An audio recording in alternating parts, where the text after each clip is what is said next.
এ নিয়ে আরও খবর জানাতে কক্সবাজার থেকে যুক্ত হচ্ছেন মোহাম্মদ মোরশেদ, রাঙ্গামাটি থেকে জিয়াউর রহমান জুয়েল এবং চট্টগ্রাম থেকে যুক্ত হচ্ছেন ফয়সাল করিম। শুরুতেই যাচ্ছি ফয়সালের কাছে। ফয়সাল, জানাবেন চট্টগ্রাম নগরীর কোন কোন এলাকায় জলাবদ্ধতা বেশি হয়েছে আর দুর্যোগে ভোগান্তি কেমন দেখছেন? আমরা যেটি দেখছি যে গত 24 ঘন্টা অর্থাৎ বেলা 12টা পর্যন্ত আবহাওয়া অধিদপ্তরের যে তথ্য, সেই তথ্য মতে 386 মিলিমিটার বৃষ্টিপাত হয়েছে, যেটি চট্টগ্রামের ক্ষেত্রে একটি রেকর্ড। এবং এত পরিমাণ বৃষ্টিপাত আসলে চট্টগ্রামবাসী সেভাবে দেখেনি। আমরা আছি চট্টগ্রামের বাকলিয়া রাজাখালী এলাকায়। এখানে সেনাবাহিনীর যেই 34 ইঞ্জিনিয়ারিং কনস্ট্রাকশন ব্রিগেড আছে, তাদের পক্ষ থেকে একটি প্রেস ব্রিফিং করা হচ্ছে এবং জলাবদ্ধতা প্রকল্পের যে অগ্রগতি, এই যে চলমান যে জলাবদ্ধতা, সেই জলাবদ্ধতা প্রকল্প নিয়ে তারা কিভাবে পরিকল্পনা করছে সেটি যাতে আরও সহনীয় পর্যায়ে থাকে, সেটি যাতে নগরবাসীর দুর্ভোগের কারণ না হয়, সেসব নিয়ে তারা প্রেস ব্রিফিং করছে। এবং তাদের যে জলাবদ্ধতা প্রকল্প, সেই প্রকল্পের বিভিন্ন বিষয় এখানে তাদের পক্ষ থেকে তুলে ধরা হচ্ছে। এবং আমরা দেখেছি যে চট্টগ্রামের মূলত যে মূল সড়কগুলো আমরা দেখতাম যে জলাবদ্ধতায় ডুবে থাকতো বিগত সময়গুলোতে, সেভাবে কিন্তু আজকের যেই বৃষ্টিপাত, সেই সড়কগুলোতে সেভাবে আমরা জলাবদ্ধতা দেখিনি। আমরা দেখেছি মূলত চট্টগ্রামের যে নিচু এলাকা আছে, কাতালগঞ্জ, পাঁচলাইশ, চকবাজার, ষোলকবহর, এসব নিচু এলাকার বেশ কিছু সড়ক জলাবদ্ধতার কবলে পড়েছিল, যে কারণে সেসব এলাকার বাসিন্দারা আমরা দেখেছি সকাল থেকে দুর্ভোগ মারিয়ে তাদের কর্মক্ষেত্রে গেছে। যারা শিক্ষার্থী আছে তারা অনেক কষ্টে অভিভাবকের সাথে শিক্ষা প্রতিষ্ঠানে পৌঁছেছে। তো সেই সব এলাকায় দুর্ভোগ ছিল। তবে সব মিলিয়ে আমরা দেখেছি পুরো নগরী জুড়ে যে দুর্ভোগ এর যে পুরনো চিত্র, অর্থাৎ মূল সড়ক ডুবে যাওয়ার যে চিত্র, সেই চিত্র আমরা সেভাবে দেখিনি এবার। তবে এখন যেহেতু বৃষ্টিপাত বাড়ছে, আশঙ্কাজনক হারে এই বৃষ্টিপাত বাড়ছে এবং বেলা বাড়ার সাথে সাথে বৃষ্টির যে মাত্রা, সেটিও আমরা বাড়তে দেখছি। এবং আমি যেটা বলছিলাম যে 386 মিলিমিটার বৃষ্টিপাত 24 ঘন্টায়, এটি একটি রেকর্ড পরিমাণ বৃষ্টি।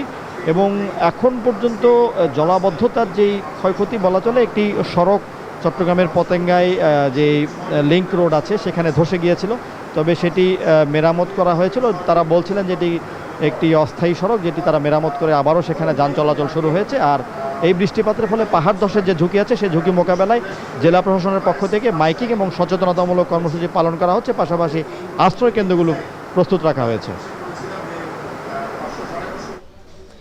এবার যাচ্ছি কক্সবাজারে মোহাম্মদ মোরশেদের কাছে। মোরশেদ, কক্সবাজারে সাগরের পরিস্থিতি কেমন দেখছেন আর সতর্কতা সংকেত নিয়ে প্রশাসন কি জানিয়েছে?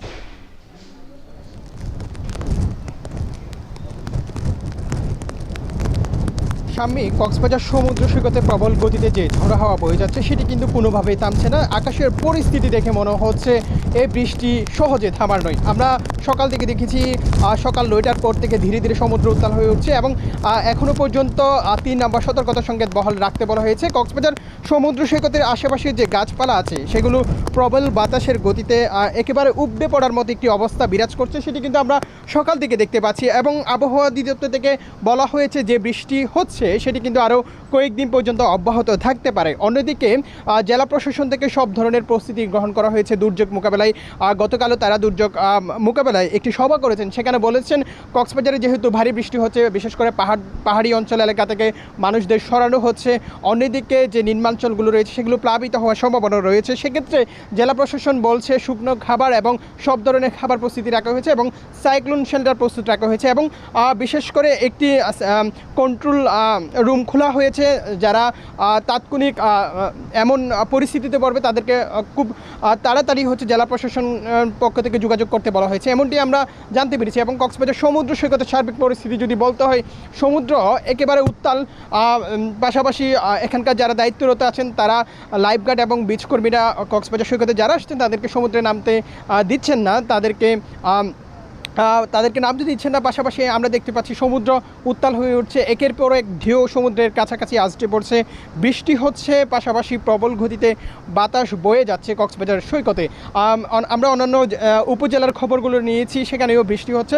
পাশাপাশি সবচেয়ে বেশি টেকনাফে অনেক নিম্নাঞ্চল প্লাবিত হচ্ছে বলে আমরা এমনটি খবর পেয়েছি। এবং আপনাদেরকে দেখানোর চেষ্টা করছি কক্সবাজার শহরের সার্বিক পরিস্থিতি, বিশেষ করে সমুদ্র সৈকতে দেখতে পাচ্ছি যে সমুদ্র রয়েছে, সেটি উত্তাল হয়ে উঠেছে এবং একে একে আসতে পড়ছে এবং বঙ্গোপসাগরে যে নিম্নচাপ বলা হচ্ছে সেটির প্রভাব কিন্তু কক্সবাজারে পড়তে শুরু করেছে এবং কক্সবাজারের আকাশ একেবারে মেঘাচ্ছন্ন রয়েছে। সকাল 9টা থেকে যে বৈরী আবহাওয়া পরিস্থিতি অবনতি হচ্ছে সেটি কিন্তু এখনও পর্যন্ত আছে। সেক্ষেত্রে আকাশের পরিস্থিতি দেখে মনে হচ্ছে এই বৃষ্টি আরও কয়েক ঘন্টা পর্যন্ত অব্যাহত থাকতে পারে এবং জেলায় গত 24 ঘন্টায় 129 মিলিমিটার পর্যন্ত বৃষ্টিপাত রেকর্ড করা হয়েছে, আমরা এমনটি খবর পেয়েছি এবং আবহাওয়া অধিদপ্তর থেকে বলা হচ্ছে এখনও পর্যন্ত 3 নম্বর সতর্কতা সংকেত বহাল রাখতে বলা হয়েছে। পরবর্তী নির্দেশনা না দেওয়া পর্যন্ত কক্সবাজার উপকূলে যে ট্রলারগুলো রয়েছে সেগুলোকে সাগরে যেতে মানা করেছে। এই ছিল কক্সবাজার সমুদ্র সৈকত থেকে সর্বশেষ। আরও খবর জানাতে রাঙ্গামাটি থেকে যুক্ত আছেন জিয়াউর রহমান জুয়েল। জুয়েল, জানাবেন রাঙ্গামাটিতে পাহাড় ধসের শঙ্কা নিয়ে কি জানিয়েছে আবহাওয়া অফিসার, মানুষজনকে নিরাপদ আশ্রয় কেন্দ্রে নেওয়া হচ্ছে কিনা?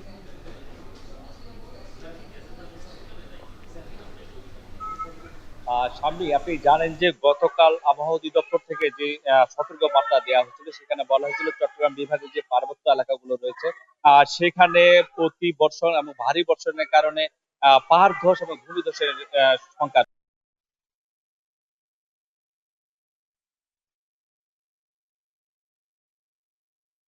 বসবাস করছেন তাদেরকে নিরাপদ আশ্রয় কেন্দ্রে যেতে বলেছেন এবং সেই ধারা এখন পর্যন্ত অব্যাহত আছে। আমরা একটু আগেও দেখেছি, আমি যেখানটায় দাঁড়িয়ে আছি রাঙ্গামাটি পৌর এলাকার লোকনাথ মন্দির আশ্রয় কেন্দ্রে, যেখানে এরই মধ্যে 7টি পরিবারের 33 জন মানুষ আশ্রয় কেন্দ্রে উঠেছেন। রাঙ্গামাটি শহরের অন্তত 150টি যে 145টি যে পাহাড় রয়েছে ঝুঁকিপূর্ণ সেটি আসলে প্রশাসন চিহ্নিত করেছে, যেখানে 29টি এলাকায় খুবই ঝুঁকিপূর্ণ বলে তারা চিহ্নিত করেছেন। যেখানকার মানুষজনকে মূলত 11টি আশ্রয় কেন্দ্রে আশ্রয় নিতে বলা হয়েছে এবং সেই আশ্রয় কেন্দ্রগুলো এরই মধ্যে প্রস্তুত রাখা হয়েছে। এর বাইরেও যে 9টি উপজেলা রয়েছে সেখানেও আরো 33টি, সব মিলিয়ে 44টি আশ্রয় কেন্দ্র প্রস্তুত রাখা হয়েছে। জেলা প্রশাসন নাজমা আশরাফি একটু আগে আমাদের এই আশ্রয় কেন্দ্রটি এসে ঘুরে পরিদর্শন করে গিয়েছেন। তিনি যেটি বলেছেন সাংবাদিকদের যে সব ধরনের প্রস্তুতি এরই মধ্যে নেওয়া হয়েছে। যারা এখনো ঝুঁকিপূর্ণভাবে বসবাস করছেন তাদেরকে দ্রুত আশ্রয় কেন্দ্রে আনার জন্য প্রশাসন থেকে মাইকিং এবং স্থানীয় যারা নেতৃবৃন্দ রয়েছেন তাদেরকেও সহযোগী হিসেবে নেওয়া হয়েছে। যার কারণে প্রশাসন থেকে বলা হচ্ছে যে সব ধরনের ত্রাণ, বিশেষ করে শুকনো খাবার, তাঁবু এবং অন্যান্য যে কুইক রেসপন্স টিম রয়েছে তাদেরকেও প্রস্তুত রাখা হচ্ছে। যে কোনো দুর্যোগ দুর্বিপাকে তারা ত্রাণ, বিশেষ করে শুকনো খাবার, তাঁবু এবং অন্যান্য যে কুইক রেসপন্স টিম রয়েছে তাদেরকেও প্রস্তুত রাখা হচ্ছে। যে কোনো দুর্যোগ দুর্বিপাকে তারা যেন দ্রুত পদক্ষেপ নিতে পারেন এবং কোন প্রকার জানমালের কোনো ধরনের ক্ষতি যেন না হয় সেই বিষয়টি সার্বক্ষণিক নজরদারি করছে জেলা প্রশাসন এবং উপজেলা প্রশাসন থেকে। এবং জেলা প্রশাসনে একটি কন্ট্রোল রুম খোলা হয়েছে, যেখান থেকে আসলে সব ধরনের যোগাযোগ এবং ত্রাণ তৎপরতা প্রস্তুতি সবগুলোর আসলে নজর রাখা হচ্ছে। আপনি জানেন যে গত শনিবার থেকে মূলত রাঙ্গামাটিতে বৃষ্টিপাত শুরু হয়েছিল, কখনো হালকা মাঝারি, কিন্তু আজ সকাল 9টার পর থেকেই ভারী বৃষ্টিপাত শুরু হয়েছে। যার কারণে প্রশাসন এরই মধ্যে ব্যাপকভাবে মাঠে ছড়িয়ে ছিটিয়ে থাকা বসতিগুলোতে যাচ্ছেন এবং মানুষজনকে আশ্রয় কেন্দ্রগুলোতে আসতে বলেছেন। রাঙ্গামাটি থেকে এই ছিল আমার কাছে সবশেষ। আমি বৃষ্টিপাত ও পাহাড় ধসের খবর জানাচ্ছিলেন সহকর্মীরা।